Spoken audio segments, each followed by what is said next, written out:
Hello, fellow humans. My name is Ed. And my name is Ben, and this is Brown Bear Radio. Brown Bear Radio, the podcast that helps you feel more at homo. And Ed, this week I learnt why you shouldn't keep the Vicks Vapor Rub and the lube in the same top drawer. No follow-up questions, my friend. All right. Hi, Ben. Hi, Ed. Alrighty. So we're here to communicate, titillate, and educate. Because community doesn't happen unless you make it. So today's first topic for the very first episode is firsts. What a great idea. How do we feel about firsts, Ben? How are we feeling about this topic? Look, I'm excited. A little bit nervous. I guess statistically you could say I was a bit of a late bloomer with a lot of my firsts. But I'm keen to explore it a little bit more. Awesome. I'm really looking forward to it. I've got 4 different firsts for us both to share and explore, and I can't wait to dig into it. As you may know, dear listeners, Brown Bear Radio is brought to you and powered by Brown Bear Coaching and Brown Bear School. And this week I'm calling it the funnest place on the internet to do some really powerful self-development work in a cohort of fellow queers. We're here to have fun, but we're also serious about getting over the past, finding, loving, accepting, and becoming your whole ass most beautiful, sensitive, and creative and powerful self. Find us by searching for Brown Bear School searching for Brown Bear School. I like Googling it. School with a K, not a ch. Best intro ever. Best first episode. Roll on, Ben. Roll on. Major segment. We will.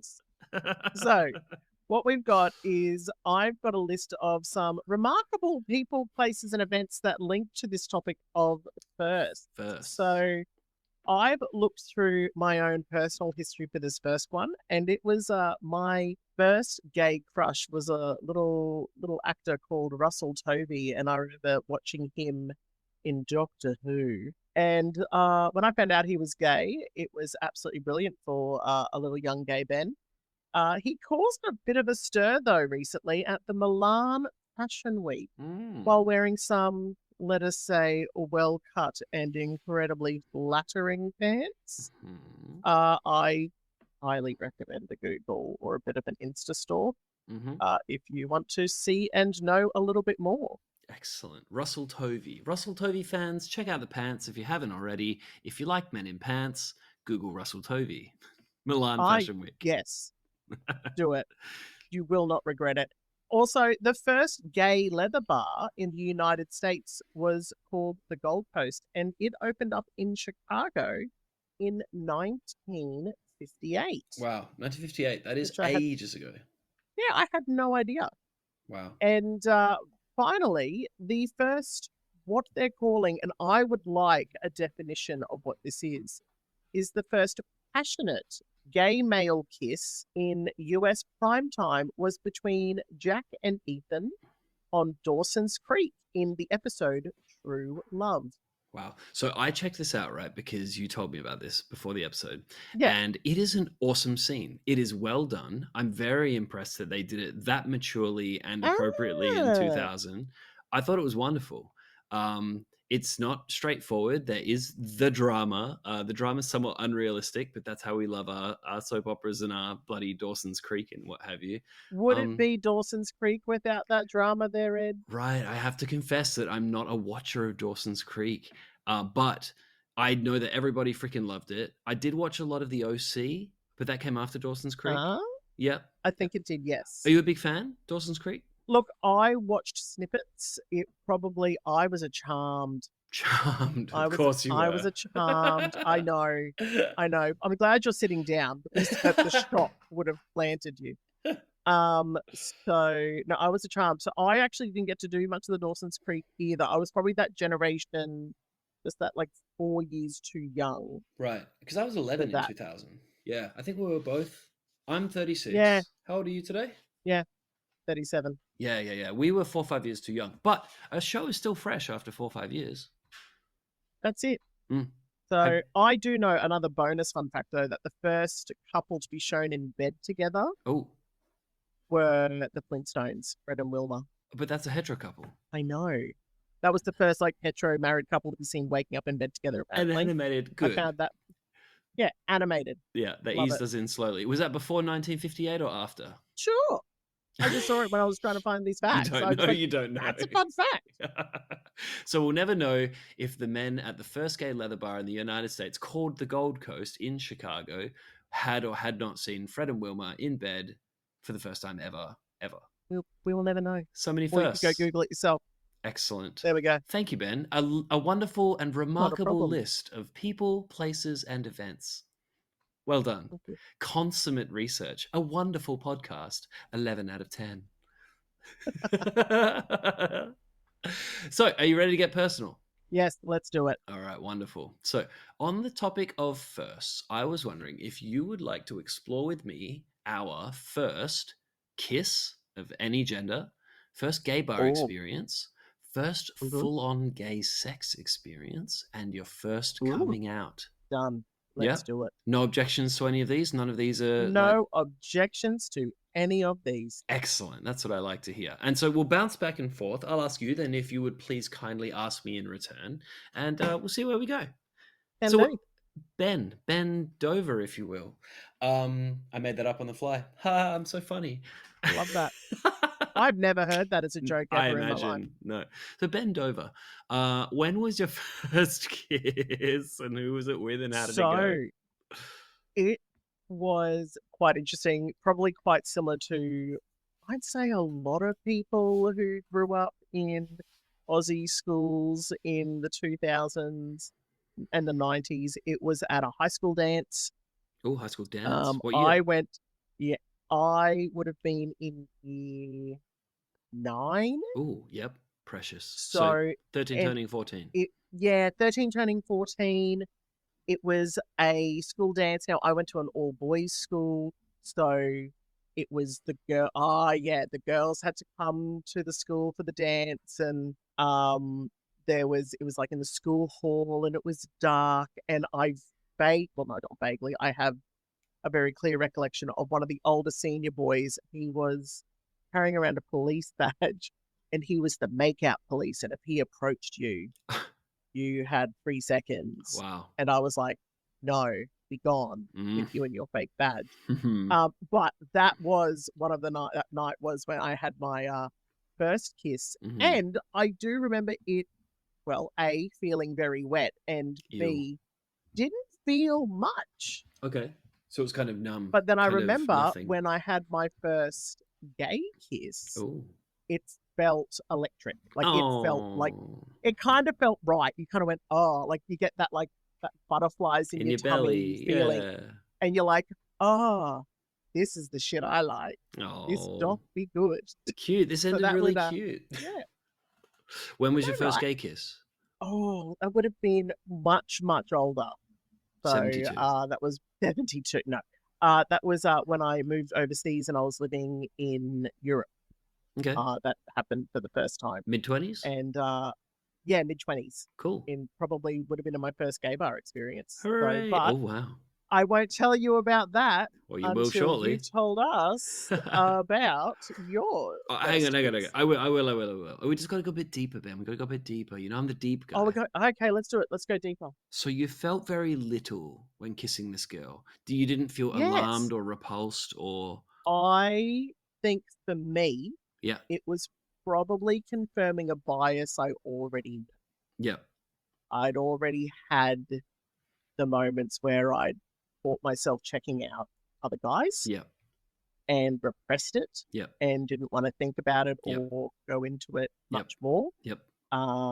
Being that, I was at a religious school as well. I was part of a religious family and I was, very much going to church every week on the, a youth leader, spending, extra free time at churches, running youth groups and events and things like that for other youth. So it was very much ingrained in me that I was going to have a wife and children, and that was my path. Yep.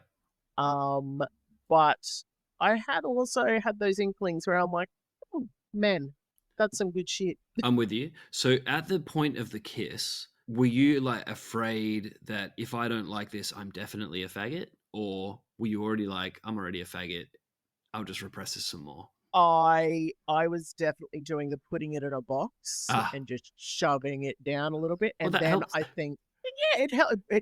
It helps with not It was feeling great. anything. It helps with not feeling anything at all. But I must admit, when that kiss happened, I couldn't deny it anymore. It was almost like Yeah. that was the thing that caused the tape on the box to start to give way. That's what I thought you might say, Does because actually my does experience that is make very similar. sense? Yeah, my experience is very similar. So it's great. So yeah, that's a perfect segue. My first kiss was in the movies with this girl that I had been, high school dating in year 8, so 12 turning 13, 13 turning 14 soon enough. We did go out for like a year, quote unquote, go out as children do. Um, yeah, people have been talking about it. Bloody Ken and what was her name? I'm terrible with names.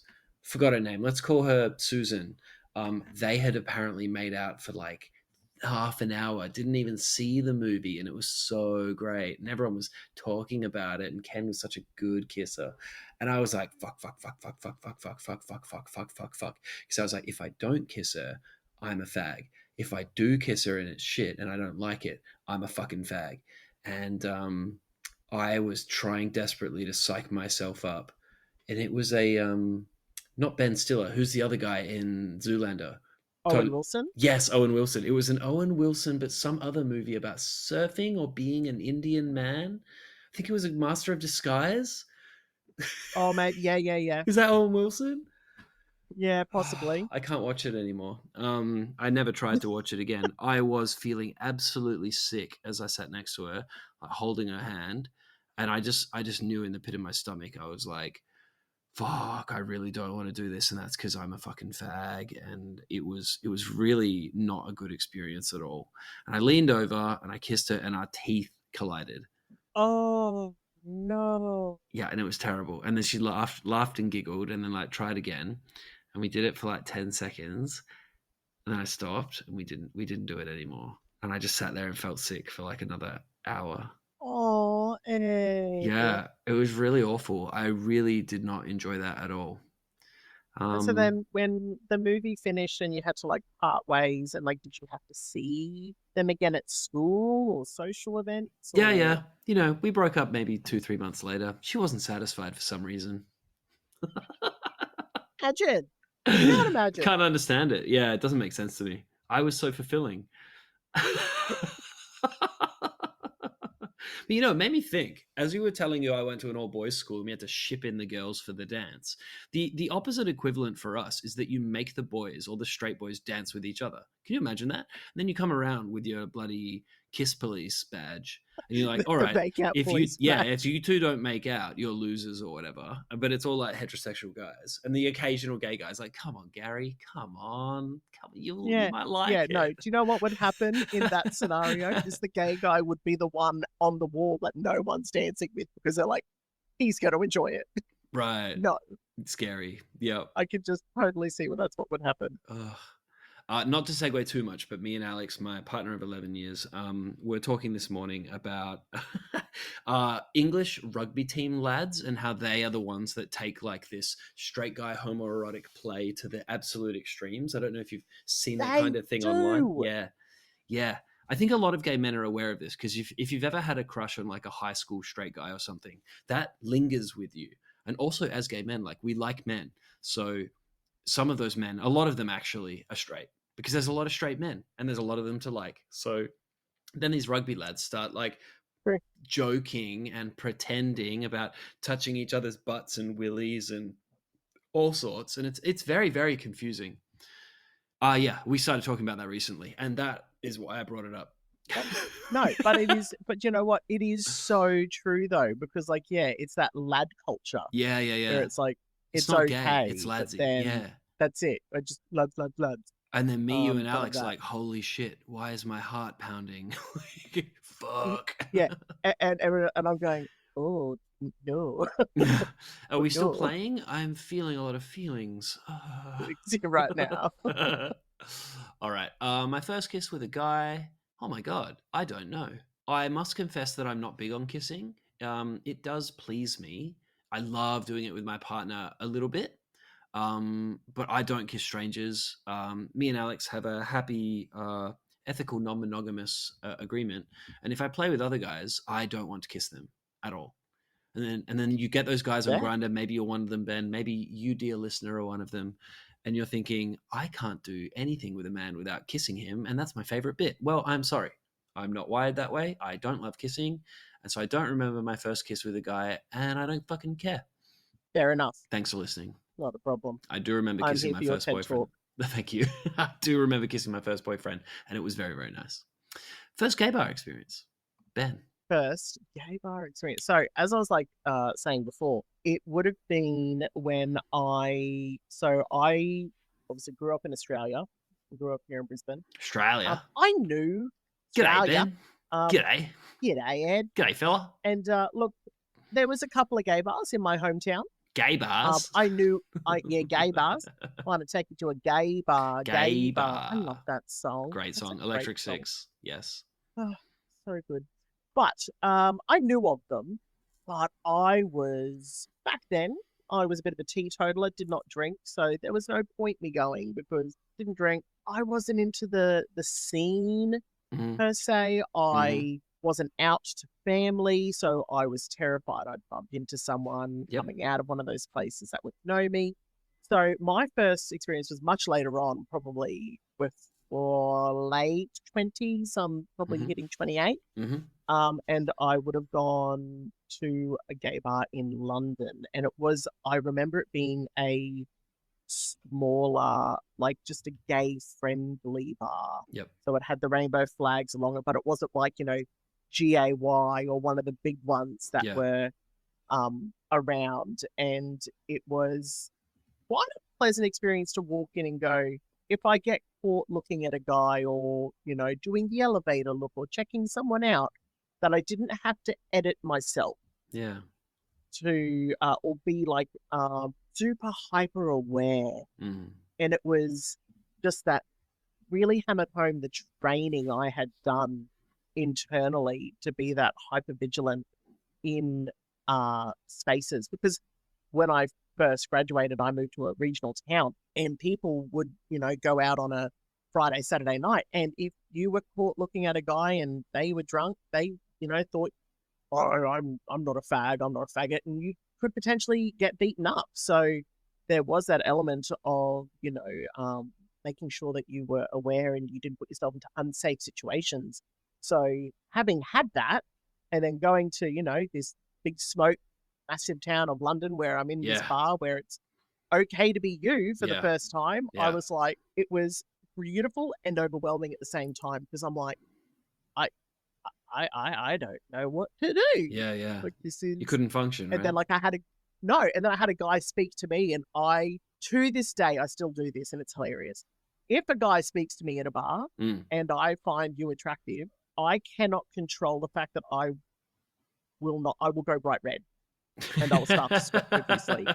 It is the most hilarious and probably unsexy reaction you could possibly have to any man. No, you are hyper self-conscious about that. Surely anyone would be flattered to see you get all flustered and blushy. Oh, you don't it's like not it. Even like, I don't like. Well, I feel like I look like a lobster. I reckon if the lights were any lower, I would be like a beacon. It start glowing. Would start, but Rudolph got nothing on me. Get that. You'd keep ships to starboard, not port. Basically, yeah. So yeah, it's that would be what I remember as my first gay bar experience. Wow, and you made out with a dude, so that's cool. So, well, might not be my first Eurovision I did. Oh. My first Eurovision I may have made out with. I'd say may have. I did. Yeah. And it was, hilarious. I bought what I thought was non-alcoholic cider. Oh. And I remember coming back with a pack of 6. Yep. And my friend's like, Ben, they're alcoholic. I'm like, they're not. Yes, they weren't. And then drunk Ben discovered that, the Swedish man's tongue beside me also tasted really nice. Oh. As well as the cider. Oh. I guess drunk Ben wasn't as good at being as hypervigilant and repressive as regular Ben was. No, but it was also Eurovision. So again, very safe space. You were loose. You were high on Eurovision. Don't worry about the alcohol. I was that's it. Conchita Wurst. was there. It was Oh amazing. yeah, that's right. You saw her win. I was there for that. That is Yeah, I was there for unbelievable. that year. I'm so jealous. Very cool. Rise like a phoenix. Okay, I'm not singing anymore, but that was it. Well, what about you, Ed? What about your first gay bar experience? Like, because we obviously shared a very similar experience in terms of, our first kiss, but we grew up in different parts of Australia. What was your first gay bar experience like? Yeah, I grew up in Perth, and I looked forward from the age of 14 to the age of 18, where I promptly took myself to Connections nightclub. And you go up I've been there. It's a cool little club. It's a intimate enough space. They've renovated it now, so it's got heaps more space than it used to. But yeah, it's an intimate, funky little. It felt divish before, so it was like grungy and like, I don't know, human and smelly in a fun way. Truly like a club atmosphere. But now it's more like fancy, ritzy, bright, and stylish. But yeah, I walked up the stairs and I was like, cool, this is cool. I wore my cool shirt. I got my cool jeans on. I'm going to find my people, maybe, hopefully, probably, maybe. And I've been waiting for fucking ages for this. And it's like I have to be 18 to fucking exist. So now I'm here. I finally made it. I go up and this mincy, gay Asian guy, not relevant, but just thought I'd mention it. I always say it that way. He goes, you know, this is a gay bar, right? What? Like, yes. Too straight acting. Aware. Yeah. I was like, oh, cool. Yeah, I thought I didn't belong. Fuck you. Oh my God. Yeah, it was a bit upsetting. Now, as an adult, I can look back and go, he was totally fiending for my straight vibes and couldn't control himself and had to reject me. But that's right. But at the time, I was like, oh, fuck me. I didn't just wait like 4 years to quote unquote find my people to have quote unquote my people tell me I don't fucking fit in. And that was the story of my young adult gay life. Like, my young gay life. Like, feeling like a misfit among misfits. I even complained to people about it and said it like often until like my mid-20s. I'm like this masculine gay and there aren't any, and I'm a fucking freak, and like I don't know where my dudes are, and I just really want to find them and hang out with them because I will just want to find people that feel like me and like the things that I like. This is not personal, but it's still true. I don't vibe with fruity gay dudes. Happy to hang out with them, happy to spend time with them, but they're not my vibe. And they're just not. I don't want to fuck them very much, and I don't really want to be friends with them very much. Which again, I hope that everyone listening is not trying their best not to take this personally. I have checked for years that it's not some kind of homophobic bias, and that is very likely, and it probably is a little bit influenced by that. But I've been working with gay dudes for 6 years and been gay for fucking ages. It's not. They're just not my vibe. I love different music. I love different stuff. I don't click with them. Some gay guys are like that. Most of the gay guys at the club are like that, I would say. I mean, maybe not most, but like it's just where you find these guys. I find that there seems to be a higher percentage. Yeah. At the scene, the club. Yeah, the scene boys, the fruity guys, higher the flamers. Percentage. Yeah. Yeah, they hang out at the gay bar. I think because they feel most secure there because they are very visibly, obviously gay, which I love and respect. And I do want to take a second just to say to everybody, like, big love and respect for flaming queers that can't hide. Like, you are beautiful creatures. There is absolutely nothing wrong with you. And you probably had your own version of a gay life that was in many ways harder than mine, earlier than mine, because I got to hide. But hiding myself, as everyone listening will know, doesn't fucking help me. And so, yes, I got to pass as straight more easily, and I picked on other guys and called them faggot. Like, anyone I could push around and call a faggot in high school, I would, because it made me feel better about myself, which is absolutely terrible. But yeah, we're all on a journey. We're all having different experiences. It's harder in some ways, easier in other ways. No one is better than anyone. Everyone is different. Everyone is beautiful. And that is legit how I feel today. And I feel very comfortable. And sometimes occasionally, again, like my, maybe I bring it up more than other people, but like, yeah, I walk into gay spaces. I feel like probably the blokiest dude in the room, but that's cool. I don't care. If there's another blokey dude there, cool. If there's not, also cool. Like, it's cool.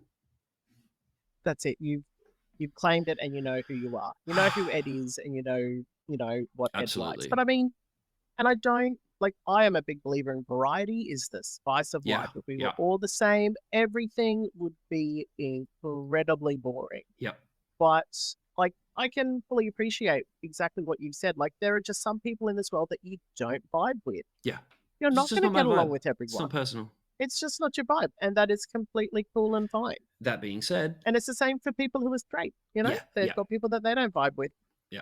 That being said, someone I respect most on this planet is RuPaul Charles, and I have watched most of RuPaul's Drag Race, and I think drag queens are these incredible creatures, and the journey of being and doing drag queen, like letting your heart be exposed and like putting yourself on display and dancing for everybody and singing and performing, like, is this incredible parallel to the coaching journey and the self, like finding self, accepting self, finding comfort, being self and doing self. It's such an incredible parallel. So I love Drag Race and RuPaul for those reasons. I don't like Kiki with the girls who have men about it. I don't Kiki with fucking anybody, but except you, Ben. Love you. Maybe we Kiki. Maybe this is a Kiki. But yeah, I think I've said what I wanted to say. Thank you for listening. No, that's fine. It's all good. Like, as I said, I'm here for your TED Talk. Yeah, brilliant. And I yours, Ben. And I yours. No, love it. How was your first full-on gay sex experience? What was that like? I mean, I think for me, it was again overseas. It was it's easier overseas, isn't it? There's a distance. And the reason is it's the distance. Yeah. Like, even Safety. When I'd moved to the small regional town, everyone knew business. Yep. So it was going to get out and it was going to be spoken about. And I'm like, I don't need that in my life. And so it was when I was, 14,000 kilometers away from anyone who could possibly know me. Perfect. And it was, down a dark side alley. Oh, using that. Anonymous. It was using an app. Yep. It was using an app. Mm-hmm. And I remember meeting the dude and he was fine. He was welcoming. There was kissing. And I had yet to explore fully, a full-on gay sex experience. I still am not one that enjoys full-on gay sex experiences. I very much identify as someone who's a side. So I'm very much, that opposite of you, Ed, where your kissing doesn't electrify or make you go, woo! I like kissing for me. Yeah, you need it. Yeah, you need it. Yeah. I am. Yeah. Can't get enough of that shit. That's good. Yeah, I'm jealous. I wish I was that way because kissing's pretty accessible. If making out with dudes on the dance floor was like getting a hot gobby, that'd be fucking awesome. Oh, look, not gonna lie, like option 2 there's also pretty damn good too. But I remember and it takes me a lot to develop trust. So it's once I know someone and there's a development of trust there, mm-hmm. I will engage in that. So I do remember it was someone that I was with and known and trusted them. And even then I was like, all I remember is, okay, done it. Don't see what all the fuss is about. Like you see the videos, online, you see the porn, you read the books, and it's like, I was seeing stars and it felt like this and you rearranged my insides. And I'm like, this is just uncomfortable. Oh dear. This is just, and that was for me. I just went, it's a no. So you mean your first gay sex experience wasn't getting jackhammered by a werewolf in like a cave, like endless pounding with a 12-inch. And porn told me it was. Porn has told me that it is. Yeah. Maybe real sex is not so much like that. No, but that's the thing though, is like, you do, when you consume it, and again, for people and listeners who are in the similar position that I was in, where, that was how you kind of test, what gay sex is going to look like, sound like, feel like. Nothing prepares you for what it smells like. But we've all been there. So many smells. So, it is, you think you're going to go, I'm going to make all of these like faces and sounds, and obviously they're in pure ecstasy and they're loving it. And I'm just like, this is a no, 0 stars. Not really. No, and so in hindsight, 1.5. In hindsight, do you know why it was so average for you? Look, in hindsight now, I probably would say that even though I trusted the person, they probably weren't fully aware of how to work with someone who is a complete novice anxious and, all of those things. Did he So rush I things think, or lack of yeah, it was a bit connection? rushed. Yeah, yeah, rushed, lacking of connection. Even though, as I said, there was an element of trust and we, seen each other a couple of times and they were like, let's do this. And I'm like, sure, why not? Like, it Yeah. wasn't a pressured You just situation or didn't anything feel like that that. comfortable. Yeah. Yeah. Yep. So, and like, and that probably stopped me from trying for quite some time afterwards Yeah. Fair enough. because it was, not something that I enjoyed. Yeah. Okay. Cool. Thank you very much for sharing. No problem. Mm. So, Edward, Yes. I would like to know a little bit more from you about this. Or have you got anything about going deeper, pun intended, about my experience? I'm pretty satisfied with your experience. I think the question about like why was it average for you takes us deeper into that, like what works for me, what do I Yeah. like, what do I want, and there's never an answer to that, right? It's not intellectual information; it's your personal truth. No, it is a personal, and it's reflecting on those feelings. And sometimes when you're in the moment, that's impossible to do. Yeah. It's like you can't necessarily reflect on that, and it's only after. So you're like, oh, Yeah. Yeah. Yeah. Sounds like learning and growing to me. But hey, no there we harm, no go. foul. You did some stuff. Everyone was consenting. You learned stuff. I'd call That's it a it, success. 100%. Yeah, and then I was going to say something about a werewolf, but I don't know where I pulled that from the first time. Just maybe showing too much about No, myself. dear listeners, the reason why Ed brings that up is that because he knows I do read of the fantasy, Oh, in inverted commas, romance books. I have family members who are known to delete and destroy my Kindle upon my death. No one needs to see how much is on that. So that's why Ed brings it up. He it does wasn't know. actually. It's because I also read that stuff and I really like it. I really like animations. I like gay art and erotic art as well. And some of them, a lot of them, in the world of that stuff, as we know, a lot of them is werewolves. And yes, that is where I pulled it from. But I want you to know, Ben, love that about you. You have told me before, but I was bringing it up because of me. Like, I'll fuck werewolves. Yeah, I'll fuck a lot of things. I'm there. I'm Team Alcee. I'm here for it. We both love Wolfsong, right? By TJ Klune. Yes. Oh, do recommend. Yes. Yeah, everyone should read Wolfsong by TJ Klune. It is sort of 100%. A classic, like erotic werewolf, sexy thing, but it's actually wrapped into a full story that is quite beautiful and done really, really well by the author. It is, and it's realistic. Very much a slow burn. Yep, which is very much a slow burn. It's not just erotica for jerking off; it's a story. Yes, but it'll get you dick hard. Like if it doesn't, I'll be surprised. Totes agree with you there, Ed. I enjoy the story. We've deviated off the track. Okay. That's just because what we do. My first Let's get back to it. Yep. So I'm happy to tell you this is a happy story. I was 19. And so I used to play kendo, Japanese sword fighting. Sword fighting leads to sword fighting in this case. So I was doing kendo and we were going to Melbourne for a tournamenty training campy thing. And my sort of sensei at the time's sister's house is where we stayed, just me and him because he had a spare room. And she had a roommate. And I was like, oh, hello, roommate. And he was 30, 31. And I was like, that dude gay. And I was like, me away from home. And I was like, winky, winky. I don't know. I brought it up. I felt really emboldened. And we went out for drinks to celebrate me getting like my second black belt, I think it was. So they have like Dan grades. So Shodan, first grade, Nidan, Sandan. Yeah, I eventually got Sandan and then quit, but that's not a sexy story. I stayed over and we went out for drinks. And I told him, I'm like, I'm gay. You gay? He's like, yeah, I'm gay. I was like, cool. Like I've never done much before. Like, are there lots of gay bars around here? He's like, do you want to go to one? And I was like, yeah. He's like, I can take you to the best one. It's called The Laird in Melbourne.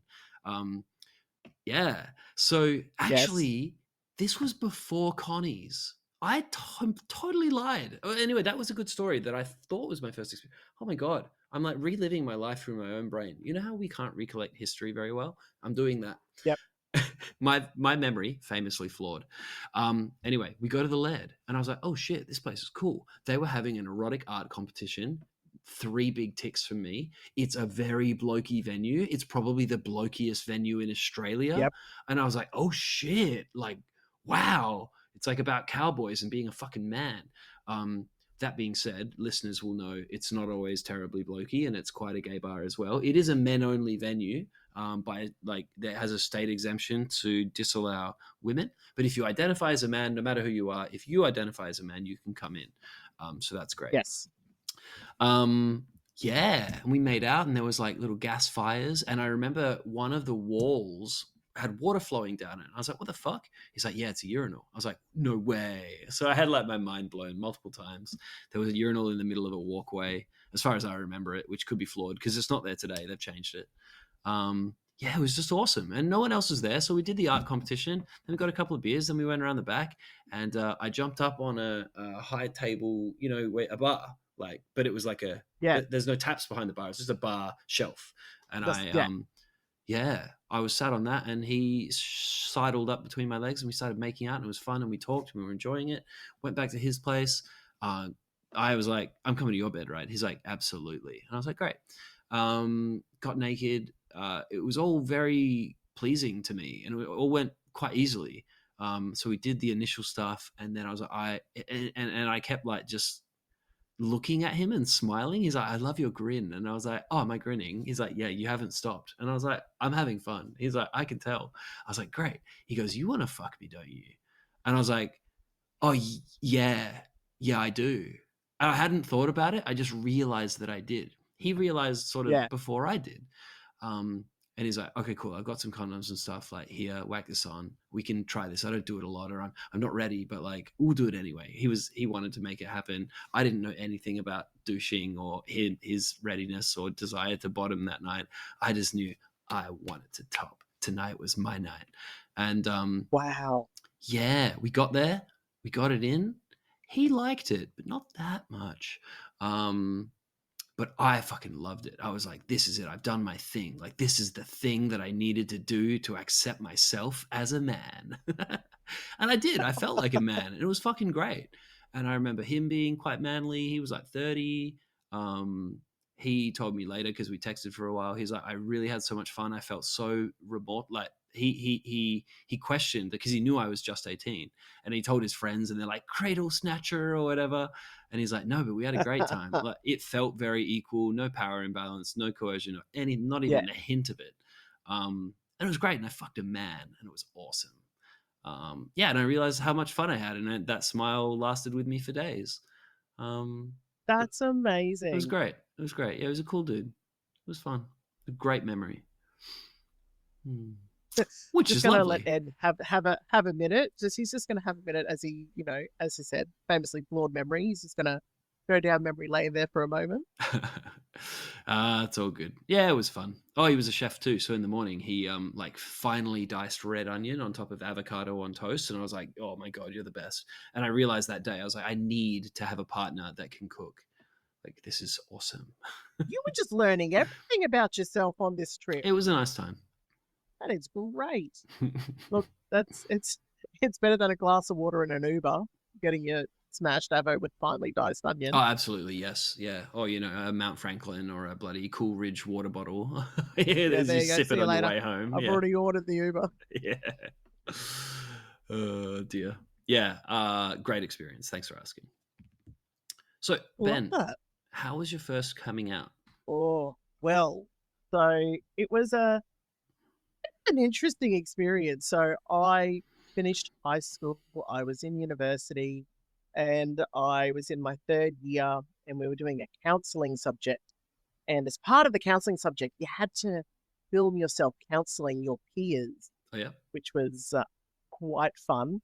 And I don't know what overcame me, but my friend was sitting opposite me, and normally what you would do is you'd have a script and you wouldn't go off script. But Ben went off script and just turned to my friend and went, I'm gay. No one else knows. You're the first person I've ever told. And I'm recording this. On film, on camera. And then she's had to then go through the questions she'd organised and the skills for counselling. And I just remember sitting there going, and I don't know what possessed me, but there was just this bubble inside me that just went, now is the appropriate time. Because I'd done all of the research. I'd done, young gay teenage Ben knows that you don't do it on a birthday, you don't do it on a Christmas, you don't do it on an anniversary, because if it goes bad, it ruins family holidays for the rest of your life, because it will be that time Ben told us this and Mum cried. Like, I knew that you don't tell your parents while they're driving a car in case they get distracted. Like, I'd read all of the horror stories online, and I was like, well, I'm just not going to tell anyone because that's the easier option. Yep. So I remember doing that, but it was only because I'm a big believer because I have siblings and I have an older sibling who is straight. Now, he has never had to stand up at a family dinner or at a family gathering and be like, Mum and Dad, I like vagina because that is natural and normal for me. Yep. And I'm there going, well, if he doesn't have to do it, I don't have to be like, Mum and Dad, I like the penis because that is natural and normal for me. Yeah, a man's musk excites my senses. Oh, don't even. Please think about your son being aroused by men. Right? Think all about it a lot. But I think it was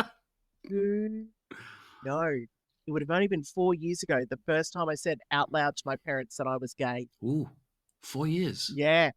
And in true Ben style, I did it at a stand-up comedy night, and it was a room full of people, and I hadn't originally invited my parents because I knew I was going to talk about gay dating and, hilariousness that goes with that. And Mum and Dad were like, no, we want to come and support you. And I'm like, you really don't want to be there. They're like, why not? I'm like, I'm talking about you. You're like 50% of the set. That's what. And she's like, no, your father and I, okay, cool. So they came along, and first time in my life, I was like, walked out on stage. I'm like, hello, I'm Ben and I guzzle penis. Was essentially how I introduced myself. And look, at that stage, I knew my parents were okay with it. My younger brother had married a man. Oh. That was fine. Like, I don't know why Ben thought it was going to be a big deal, but yeah, I've never heard my father laugh so hard at some of these dating stories that I was telling. Oh, good. And it was I could hear my dad laughing, and there was just a part of like little Ben that was healed that night, hearing my parents laugh at my inability to find a date with someone. But yeah, no, it's good. Wow. But yeah, that would be my two first coming outs, like with a friend, but then actually saying it for the first time to my parents. Wow. And so your parents have 2 gay sons? Yes. If you have told me that, Ben, I have forgotten. I apologize. No, wow. No, I don't think I have. I constantly tell Mum that that's 66% and only a credit. She should have gone for a high distinction, but can't be perfect. Wait, so 2 out of 3. So you have a straight brother? 2 out of 3. 2/3, 66%. Is he the oldest? Oldest is straight. Yeah. Gay. Yeah. Scientifically, that is more likely, technically, but did you know that? No, I did not. I will be letting the siblings know. Yeah, it can go the other way, but this is a measurable thing. The more older male siblings you have, the more likely you are to be gay. There you go. Yeah, something about, I don't know, I think they're guessing because we don't actually know where gay lives or how it's caused. But except in my body and by my dick. Okay. But yes. Yeah. Something about the mother's male something changes something. It must do something. That's all they know as far as I can tell. Wow. Google it yourself. Awesome. Ben, that's fucking cool. Great story. Thank you for sharing it. I'm super glad that it went so well. And it's been a rocky roller coaster for you. You held it inside for so long. Your parents were religious. That was a part of it. You were good at suppressing shit. But when you finally did everything, it was wonderful. That's so fucking great. Yep. It was that weird moment of Ben realizing, I know you overthought this, Ben. You may have over-dramatized. There was no car crash. There was no ruined family holiday. Yeah. It was quite an interesting experience to go through. I keep debating each time you bring up something, and I'm like, that's why he came to Brown Bear Coaching. But I haven't even introduced you as an ex-client yet. But like the repression, the overthinking, all the flags are here. I know. That's brilliant. Targeted advertising certainly worked on Instagram. I won't lie. Yes, and you're such a great client, and all the good reasons that our relationship was so positive are there, and that's why it was so good, and that's fucking why we're on the podcast together today. So go us. Exactly. Alrighty. Now So, ask me, Ed, dagnabbit. your turn. Can you tell me about your first coming out? Okay, this is going to be a bit chilling again. Maybe not chilling, but I was quite young and I was exploding with my inner faggot's need to exist, and I felt very, very, very crushed and pressured by my life generally and how I just couldn't be my truth.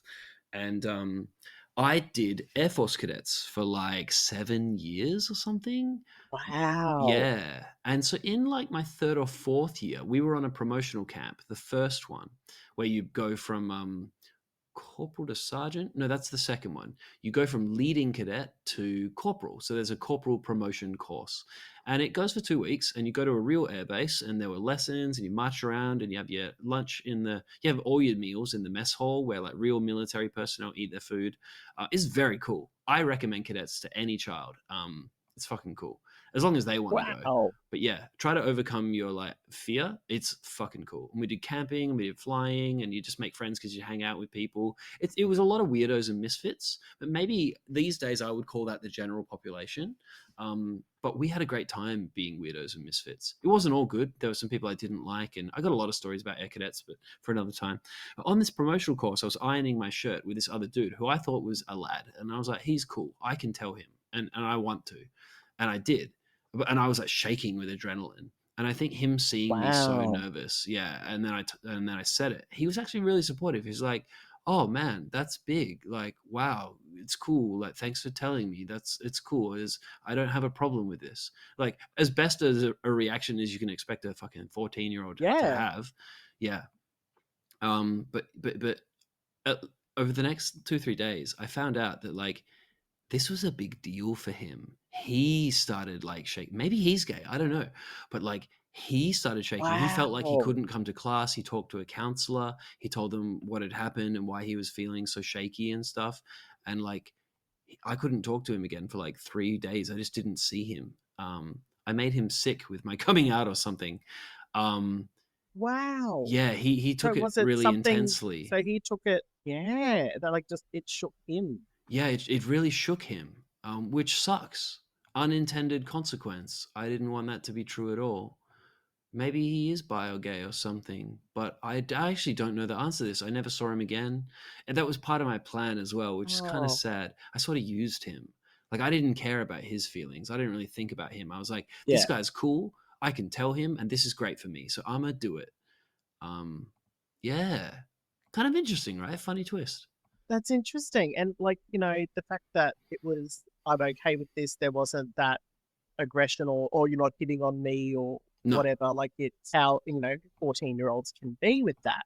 Yeah. That's really, quite an interesting response to be, that they've taken on this secret almost, and just that secret and having to, well, I don't know, internalize the feeling of lying. Yeah. Or, pretending. to hold it, is something that, they struggled with. Yeah. So who knows, man? Maybe he has a gay dad or a gay uncle or something about gay. But it certainly wasn't. Yeah. I don't think it was my fault. It was like an unintended side consequence. No. It could have been directly just me, and it just traumatized him or whatever. But like, you're never like, same as like when I told my friend, you're never going to know if that is going to be a triggering topic for someone. Yeah. It's just a roll of the dice situation. It's such a shame that it's such a big deal. I mean, I'm so fucking glad that these days it's way better. There's way more visibility. There's actually gay kid shows. Yeah. You cannot get away from the rainbows easily anymore. No. Kids' bookstores, primary school, like there are rainbows in most places.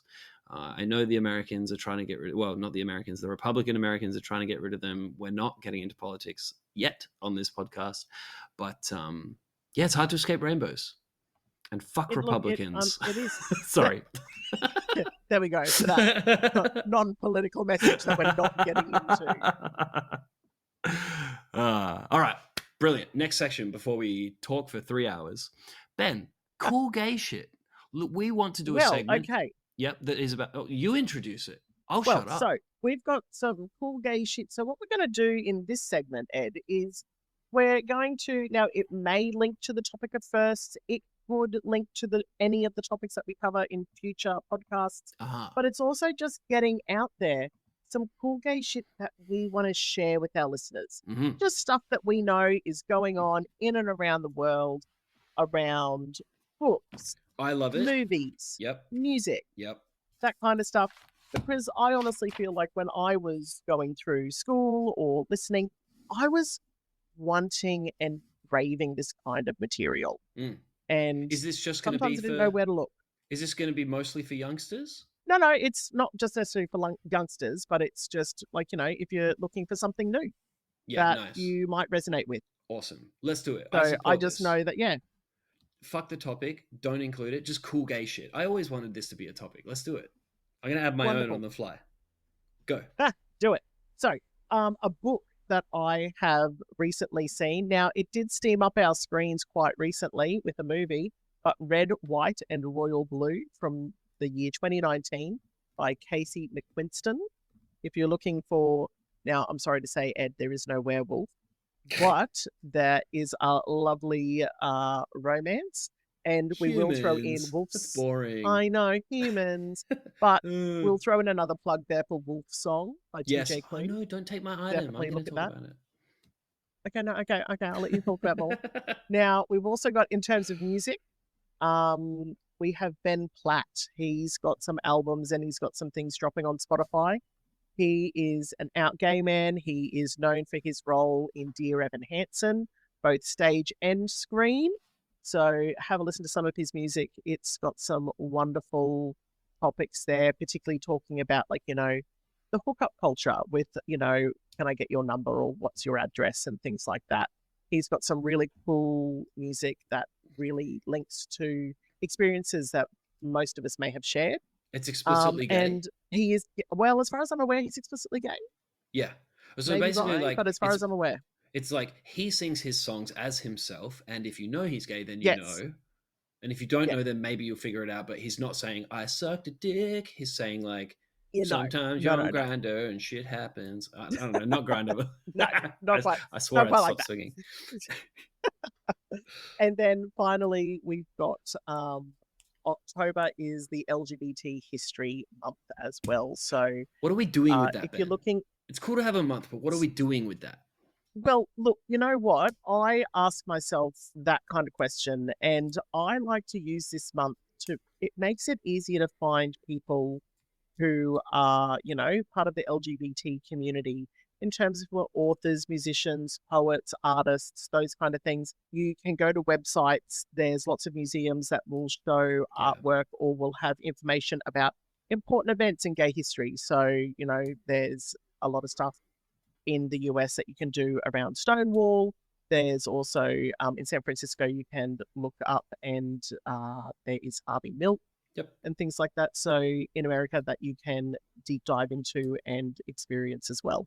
Cool. Is the History Channel playing gay shit next to the Nazi shit or not? Look, I'm not sure. If I'm honest, I do not have the History Channel, so I have not looked. I think it goes Nazis, Nazis, Nazis, Nazis, Nazis, sharks, Nazis, Nazis, Nazis. Gays. No, so during this month, I feel like it will go Nazis, Nazis, Nazis, sharks, gay, Nazis, Nazis, Nazis, Shark Week. Gotcha. So, maybe we'll get some gay sharks. And there's always Ernst Röhm, the leader of the SA, which was the less disciplined street thug side of the Nazis, led by an openly, unapologetically gay man that was, later assassinated and killed for being gay by Nazis. No surprises there. Dude is straight up gay. Dude is straight up gay. We've got his love letters to his boyfriends. Yep. Ernst Röhm. ROHM. Anything that you would like to add there? Ernst Röhm. Sir Edward. Huge fan. Not a fan at all. Dude was a Nazi. Fuck Nazis. Wolf Song by TJ Klune. Lovely book. We touched on it. I mentioned it again. I thoroughly recommend it. It made me cry multiple times and healed little Ed inside, because the romance starts when one of the characters is underage. It's not sexual, but it is this kind of lots of deep feelings. And I think the book manages to capture this beautiful essence of a boy can have big feelings and a boy can be gay. And it's not an adult sexuality. But it is a sexuality and it is lots of feelings. And the way Wolf Song includes that in its journey is really stunningly gorgeous. It's also really deep, really powerful. It's just a good book. Yeah. And it's gay as fuck. And it's not gay as fuck. It's fucking gay. What's the difference, you might ask? It's nothing Yeah. but a gay book, but it's just about gay characters. It doesn't throw rainbows and glitter on everybody. It just No, is gay. definitely. Yeah. The Gay Bar song by Electric Six. I just thought I would elocute those words so that people could search it up. Write these down. I hope people are taking notes on their phone or writing it down, because otherwise this segment They is should be. pointless. Yep. And the last one is Contra Corriente, a little gay movie that is actually my favorite gay movie. Not a lot of people know it. It's actually a ghost story, and the main character, one of the main characters, is bi. We assume the other one is gay. But yeah, there's this romantic love interest. Bi guy has a wife and a child, but photographer guy comes to his Latin American coastal town to take photographs, and maybe they get a bit naked in the waves and have a lot of boy fun. But maybe someone dies and it's a ghost story. I've given a lot away. Wow. It's actually a little bit. It's not like a mainstream movie, so it's a little bit hard to find. But it's called Contra Corriente, or also known as Undertow. So wherever you are, find it. You probably have to torrent it illegally, technically, but if you can pay for it, pay for it. It's totally worth it. I love Contra Corriente. Done. Love it. Thank you. Cool gay shit. Ed, I love it. Well, the next section that we've got is our a little bit that I like to call our thirst trap theatre, or basically bad grinder lines, but read in a slightly ASMR voice. So we've got our two mini segments to slide ease us out again of the podcast: Thirst Trap Theatre and Crappy Affirmations. Thirst Trap Theatre. I love it. Thirst Trap Theatre. You're doing yours in ASMR? I am. Give it I'm going me. I want it.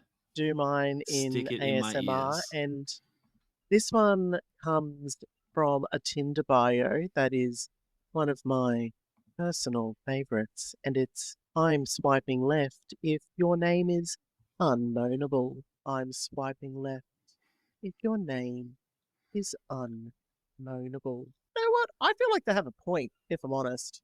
If your name is unknownable, If I can't moan your name, I'm not going to swipe. Like, ain't going to happen. Oh, fuck, I've never thought about this before.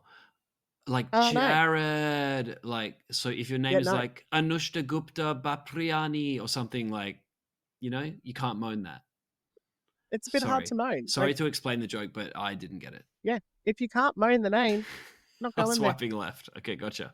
Also, I apologize because I've never used a swiping app. I've never swiped. Ah, well, there you go. Aren't you just one of the lucky few in the world? I either just like fuck or I don't fuck. Go you. Also, I've been with my partner for 11 years, so I'm a dating fossil.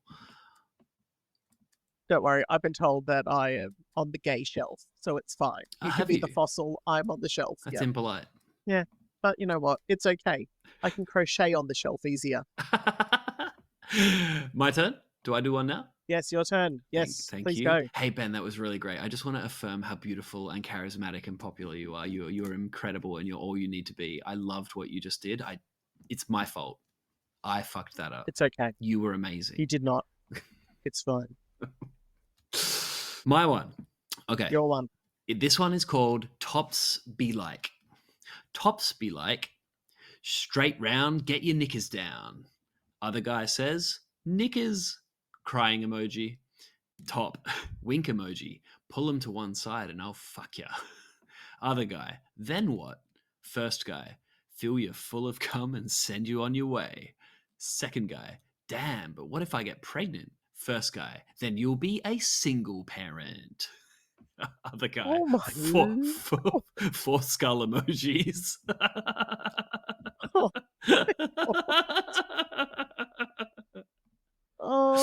Good top energy. This guy knows what's up and he knows how to do it. Yep, that's pure top energy right there. Love it. All right, number 3. Oh gosh. Alrighty. Well, we do our Thirst Trap Theatre. We do one each, and the reason why we have 2 prepared, dear listeners, is just in case Ed and I accidentally double up on it. So just 2 for this week. I do have another one prepared though. I've lost my other one now in a full backflip situation. So you go number 3. I don't have another one. Done. All right. Well, here's my other one that I've got. And I personally, one of the greatest joys I get in life is when I see words that are not spelt correctly in like public places, signs, different things like that. I love that. So this one is, I love it when he leaves the smell of his colon on my pillow. And then the thread just continued with colon related puns, and it just brought so much joy to my day. You're not going to say them? Well, no, I just picked the one that just tickled my funny bone the most, which was the leaving, because now I've just got this image of this guy just like rubbing his ass on a pillow before he leaves. Oh yeah, it can happen. Like, you know, if you get around in bed and you do lots of things, you don't know what liquids are going to end up where. This is why we need waterproof blankets. Yeah. We need to stop being fucking dogs that like just hump. You know, we should just stop, I guess. Or not. Whatever. I'm not going to. I'm going to deal with the colon smell. It's only rare. Like, you know, we can combat this. I know. Well, I mean, look, I'm all for the cologne. The cologne smells great. Cologne brought to you by that guy last night. Not for me. All right. The final mini segment is crappy affirmations. Who's going first? Me? You can go first there, Ed. Okay. This is absolutely goddamn terrible, and I got ChatGPT to generate it. I need to say that first because I hate this. Are you ready? Ready as I'll ever be. I got it to do a bearish one because I love brown bears and grizzly bears and real live bears. I also love gay men bears, but my whole bear thing is not about gay men. Ed, I fill the room with my presence. My chest is wide, my laugh is loud, and my heart is bigger than anyone's opinion. Let them stare. I am unshakable, untamed, and entirely mine. Oh, yeah, God, it's awful. That. Yeah, you chant that affirmation. I kind of like it. I fill the room with my presence. My chest is wide. I love that. My laugh is loud. My heart is bigger. Get it, Chad. Than anyone's opinion. Let them stare. Oh my Lord. There's elements of a good affirmation in there, but I feel like there is. Look, you know what, chat points. Good for a start. We can refine. We need to. We'll give it some more prompts and we can refine. Well, look, I may have also used the ChatGPT. Did you? That's French for ChatGPT. To generate my affirmation. Now, I went for less crappy and more sassy. So it's, darling, you are the drama, but that's okay. You are also the main character. Which I kind of like that as how I go into the day. Amazing. You know what? I am the drama, but I'm also the main character. So that's what you get. Whip it. Is whip the right word? Too much beer. Good. So I love it. All right, girl. That was beautiful. Thank you. Great. Hey, Ben, sincerely, thank you very much. This has been really fun. I think this is a really fun first episode. And I'm going to do the outro. Yeah, it's been good. Excellent. Anything else you want to say before I do the outro? No, I think that's everything. And I'm excited to see what other topics we cover in future eps. Yeah, me too. We haven't planned any yet. So look forward to that. Or look forward to that one. Might be seconds. What's the second thing you did? Thirds, fourths. Yeah, we're really creative like that. So, boys and girls, ladies and gentlemen, that's it for this week.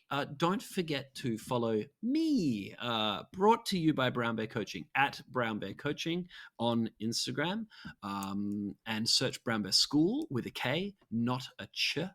To join our thriving community. This is Brown Bear Radio. If you're looking to achieve a personal life transformation with help from a loving and effective life coach, get in touch with me, Ed Wilson, via Instagram, school, or email. And my email is hello@brownbearcoaching.com. And for now, that's the best place to tell us anything you want to about this show.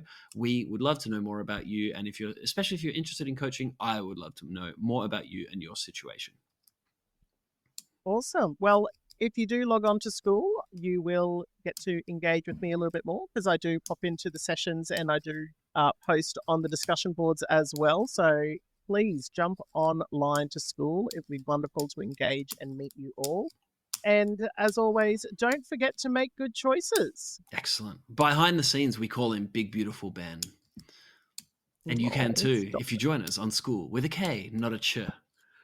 No ch. No ch. No ch in school. Until next time, everybody. Bye-bye. Bye.